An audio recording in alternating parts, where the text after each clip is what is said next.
Boche Gold and Diamonds. Buy now, pay later. Ongallur മഞ്ഞളിങ്ങൽ പാലം നിർമ്മാണം പൂർത്തിയാക്കി ഗതാഗതത്തിന് തുറന്നുകൊടുത്തു. പാലം നിർമ്മാണത്തിന്റെ ഭാഗമായി നിരവധി പ്രശ്നങ്ങളും പ്രക്ഷോഭങ്ങളും ഉണ്ടായിട്ടുണ്ട്. പാലം തുറന്നതോടെ മാസങ്ങളായി അനുഭവിക്കുന്ന ദുരിതയാത്രയ്ക്ക് പരിഹാരമായി. നീള ആശുപത്രി മുതൽ കുളപ്പുള്ളി IPT വരെയുള്ള റോഡ് നവീകരണത്തിന്റെ ഭാഗമായാണ് മഞ്ഞളിങ്ങൽ പാലം വീതി കൂട്ടി നിർമ്മിച്ചത്. പാലം പൊളിച്ചതോടെ വാഹന യാത്ര ദുഷ്കരമായിരുന്നു. മഴക്കാലമായതോടെ താൽക്കാലിക പാതയുടെ വശങ്ങൾ ഇടിഞ്ഞു വീണും യാത്രാ പ്രശ്നം നേരിട്ടു. നിലവിൽ പാലത്തിന്റെ മുകളിലുള്ള കോൺക്രീറ്റിങ്ങും രണ്ട് വശങ്ങളിലുമുള്ള ടൈൽ പാകിയാണ് പാലം തുറന്നിട്ടുള്ളത്. പാലത്തിന്റെ കൈവരി നിർമ്മാണം പൂർത്തിയാക്കാനുണ്ട്. മഴ മാറുന്ന സാഹചര്യത്തിൽ ബാക്കിയുള്ള പ്രവൃത്തികൾ കൂടി നടപ്പാക്കുമെന്ന് KRFB അധികൃതർ അറിയിച്ചു.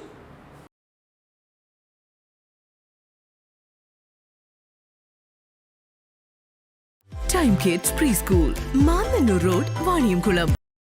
Dot View News. കാഴ്ചകളാണ് ലോകം, കണ്ടു തുടങ്ങുക.